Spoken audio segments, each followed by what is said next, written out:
before we get into that, I want to get into why I got interested in why I'm even offering this course and why I got interested in the study of temples of India and what is the connection between temples and music and uh, all that, all that kind of background, which is uh, central to the material that I'll be presenting throughout the class.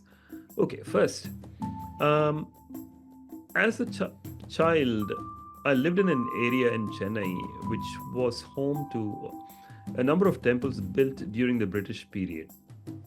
So when we talk of ancient, so they were not really ancient, but they were in a sense. Like, for instance, there was a temple two doors away from where I lived, which was actually visited by Chhatrapati Shivaji during his exploits in southern India.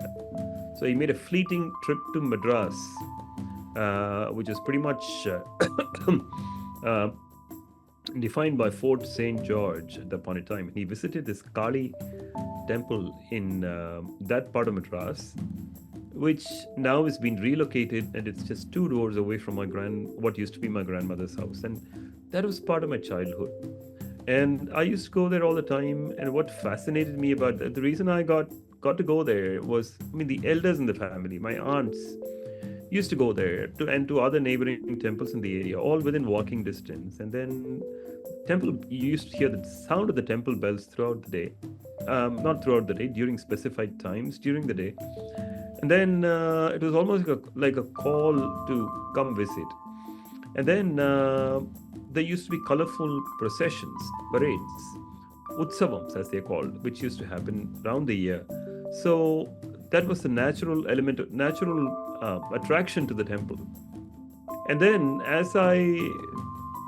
once I came to the US, when I looked at the monuments that are protected and preserved here, uh, what I realized, especially during a visit to the Alamo, was that the amount of resources spent in projecting this, protecting it rightfully as a monument and making the history and the knowledge available to people is something significant here. Whereas the 300-year-old temple that is two doors away from my house was not known for its history. It was known for the religious aspect of it, but people did not know that they were actually visiting a space that had been visited by a historic, celebrated personality 300 years ago. And leave that alone. Once you go to, there are three central spaces in Chennai. One is the Kapalishwara temple, which has a history that goes back about 1500 years. Then if you go to the southern edge of Chennai, there's a place called Thiruvanmiyur, which also has a history that goes back 1500 years. Travel north on the coast, you hit a place called Thiruvattriyur, which is also a place that has a history of about 1500 years. And that place has been in worship for 1500 years. Poems have been written about it.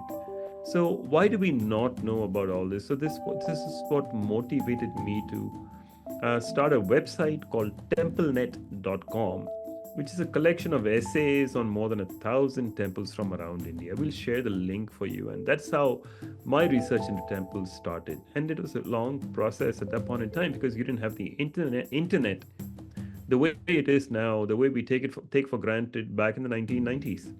So I had to go around visiting cities, collecting books, reading through them, piecing together evidence, getting books and small books in different regional languages on interlibrary loan from various libraries in the US, and then compiling the information, writing them manually. There was no chat GPT to